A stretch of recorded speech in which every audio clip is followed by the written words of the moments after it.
San Andrés, uma ilha em meio ao Caribe pertencente à Colômbia. Um tesouro no meio do mar. A badalada ilha é conhecida por ter em sua volta o Mar de Sete Cores, com inúmeras opções de passeios, seja por ilhotas, praias, mangues, museus, lojas, dentre várias opções. Foram 4 dias na ilha e vamos mostrar 15 lugares e atividades por lá. Ao final do vídeo daremos dicas sobre onde se hospedar, como se transportar, quando ir, dentre outras. Então fica até o final.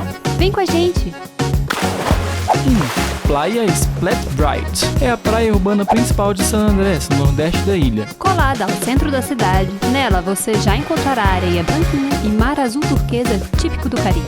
É bem cheia, com muita gente descansando ao longo da faixa de areia. É relativamente segura e bem policiada. Tem também casinhas de madeira coloridas e fotogênicas. De lá é possível pegar barcos para visitar as ilhas de que falaremos a seguir. Também é possível pegar do porto, Muelle Portofino, que foi de onde pegamos. Reservamos um passeio que nos levou a várias ilhas, saindo 9h30 da manhã. Vamos lá? 2. Isla Johnny Cay, uma das ilhas paradisíacas de San Andrés. O caminho até ela foi com emoção, muitas ondas e com o barco pulando. A cor da água surpreende qualquer um. A ilha tem estrutura com restaurantes, banheiro pago e guarda-volumes, ideal para passar o dia. Há uma única praia onde se pode banhar, que é a de onde se chega. As ondas dali são fortes e tem muitos arrecifes, o que dificulta o snorkeling, mas é bonita. Vale a pena dar uma volta pela ilha, apreciar a sua área verde, cheia de coqueiros e também as diversas vistas possíveis. Se tiver sorte, poderá ver lindas iguanas. Almoçamos um prato de arroz de coco, salada e peixe, gostoso. Se estiver gostando, não deixe de curtir o vídeo e se inscrever no canal. Ajuda muito o vídeo a ser divulgado. 3. El Aquário.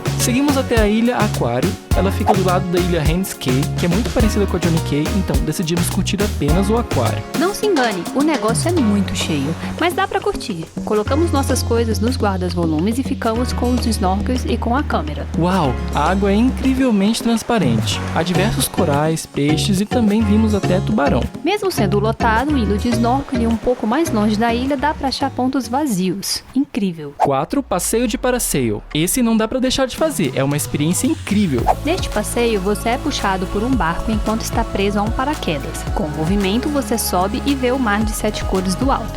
Por mais que pareça super radical, acreditem, dá um pequeno frio na barriga.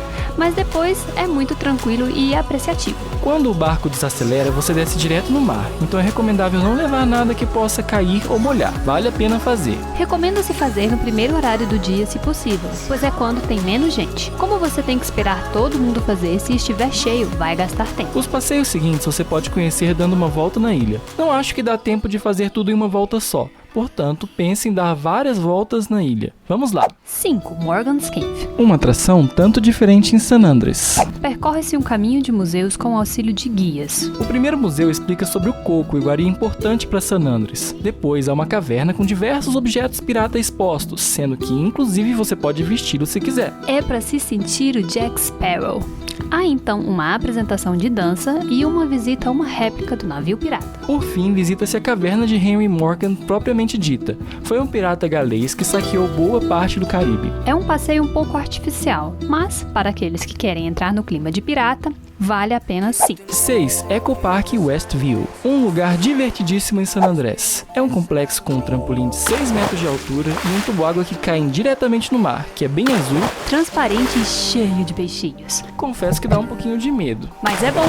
O lugar tem também lojas, restaurantes e uma boa estrutura. E é lá que dá para fazer o passeio Aquanautas, em que se coloca um capacete e se desce 6 metros abaixo do mar, para explorá-lo andando. Custa 100 mil pesos por pessoa, mais 80 mil pesos por pessoa pelas fotos e vídeos, e dura aproximadamente 20 minutos. Eles dispõem de guarda-volumes. 7. La Piscinita. É bem parecido com o Westview, porém sem o trampolim ou toboágua, e com menos pessoas e mais peixes. Para quem quiser um ambiente mais tranquilo, é aqui. Eles te dão um pacote de pão para dar para os peixes, para que eles cheguem perto. Bem legal! Dica importante: recomendo o uso de sapatilhas para não escorregar e se machucar nos corais. É perigoso, de verdade. 8. Biosfera Seaflower.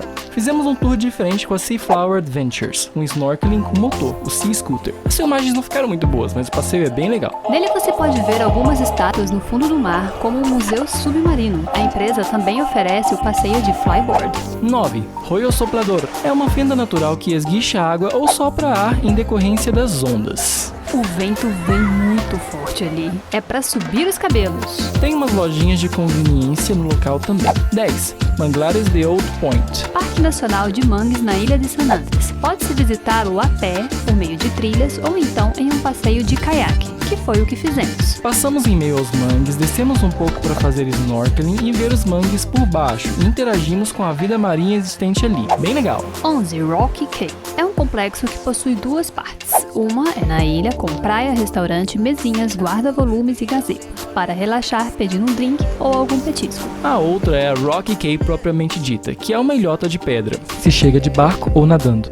Lá também é possível alugar um jet ski para andar no mar. É uma experiência incrível e que dá um pouco de medo. Não se pode andar perto de praias ou das ilhas por questão de segurança. Custa 120 mil pesos por meia hora. 12. Casa Museu Islenha. Uma casa histórica que conta sobre a ilha e expõe antiguidades, fotos e muito mais. Não visitamos, mas pode ser uma parada. 13. Centrinho de San Andrés. O Centrinho de San Andrés é simples, porém cheio de restaurantes e com uma agitada vida noturna. Lá encontrará lojas com produtos isentos de impostos, sendo, portanto, mais baratos do que no resto da Colômbia. Sinceramente, não achamos nada lá muito barato comparado com o Brasil. Compramos quase nada. Não vai esperando muitos eletrônicos ou variedades como em um outlet americano. O que se vê são basicamente lojinhas com cosméticos, brinquedos e roupas. As próximas dicas são de restaurantes. Vamos lá. 14. La Regata. Restaurante temático que surpreende logo na entrada. Um caminho pra lá de chique e colorido. Super instagramico.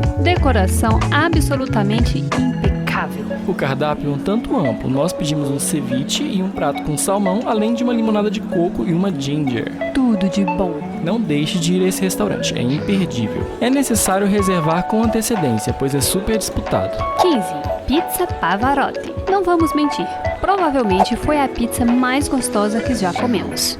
Pedimos uma pizza com pepperoni maravilhosa. Extra, Providência e Santa Catalina. Antes das dicas, vamos falar um pouco sobre as ilhas de Providência e Santa Catalina. As duas ficam a 100 km de San Andrés. Para chegar nelas é necessário ir de avião ou de barco, recomendamos avião, e o melhor é ficar pelo menos 3 dias por lá. Hospedamos na pousada Ocean View e tivemos essa vista maravilhosa. Ao contrário de San Andrés, é uma ilha com uma vibe totalmente diferente. É super calma e tranquila, com praias praticamente desérticas, além de ser montanhosa. Lá, vale a pena visitar, dentre outros pontos, o Caio Cangrejo, essa ilhota fantástica com um mar de cores fabulosas, a praia Manzanillo, com vários coqueiros e balanços para se divertir bastante, a ilha de Santa Catalina, com a incrível cabeça de Morgan e um ambiente totalmente bucólico para relaxar. E claro, fazer uma trilha até o pico da ilha, o The Peak, que oferece visão 360 graus da ilha. Fantástico! Temos um vídeo completo sobre Providência e Santa Catarina. O link está na descrição do vídeo. Agora vamos a algumas dicas sobre San Andrés. Quando ir? A sugestão é visitar a ilha de San Andrés entre janeiro e abril, pois é quando há menos chuvas, e evitar ao máximo entre junho e novembro, que é quando chove muito, sendo pico em outubro. As chuvas podem até não durar o dia inteiro, mas mexem a água, que não ficam com a mesma cor característica e nem com a mesma transparência, e não vale muito a pena. Também faz menos sol. A altíssima temporada vai do fim de dezembro ao fim de janeiro. Evite também. San Andrés está fora da rota dos furacões, então pelo menos com isso não precisa se preocupar. Fomos em dezembro. Chovia todos os dias e atrapalhou um pouco, mas também fez bastante sol. Onde se hospedar? A sugestão é se hospedar no nordeste da ilha, no seu centro ou então no noroeste. Quanto mais próximo do centro, melhor, pois de lá saem os passeios e é onde ficam os restaurantes. Do contrário, terá de se locomover sempre. Todavia, se quiser tranquilidade e não se importar com isso, há diversas pousadas no sul da ilha que irão oferecer o que quiser. Como se locomover? São 3 formas principais de se locomover. Primeiro, o ônibus. Não há um ônibus que dê a volta inteira na ilha, mas é possível chegar a qualquer ponto turístico com um ou mais ônibus. São tranquilos e fáceis de pegar, nós usamos algumas vezes. Segundo, o aluguel de moto. É uma opção para quem sabe andar de moto. Terceiro, aluguel do carrinho de golfe ou de mula. O carrinho de golfe é bem devagar e não recomendo. Vai no máximo a 20 km por hora. Não acessa partes mais altas da ilha. Tem que ter paciência. O melhor é investir em uma mula, que vai até 40 km por hora, é fácil de dirigir e te permite visitar a ilha inteira com tranquilidade. Serão 2 horas para dar a volta inteira na ilha. Agora eu devo confessar que eu achei o trânsito muito louco. Tipo, na cidade, na parte do centro, o trânsito é muito louco, muito bagunçado. Mas na hora de dar a volta na ilha, a ilha já é tranquilo. Mas que isso não te impeça. Vá com tranquilidade e atenção e tudo vai dar certo. É cheia mesmo a ilha? Sim, é muito cheia, bem lotada. Mas gente, as pessoas fizeram tanto terror, dizendo que a ilha era povão demais, que por ser lotada e suja não daria pra aproveitar nada. A gente gostou. A não ser que você vá na altíssima temporada, dá pra aproveitar sim e vai se divertir bastante. Gostei mais de Providência, se puder não deixe de ir, mas San Andrés é bem legal. É um bom destino de lua de mel? Na minha opinião, lua de mel tem que ser o que o casal gosta de fazer normalmente. Não é uma ilha romântica, mas há opções de resorts bacanas, embora caros, e muitos passeios para se divertir, se for o intuito. Pessoalmente, eu iria e ficaria mais em Providência para curtir uma boa lua de mel, pois é mais intimista. É isso, gostou? Inscreva-se no canal. Deixe um joinha. Nós somos os viajantes de estação em estação. Veja o vídeo de Providência no canal, vai gostar. Temos outros vídeos sobre a Colômbia. Acesse nossa playlist. Confira também o nosso blog com informações completas com relação aos custos da nossa viagem para a Colômbia. Link na descrição.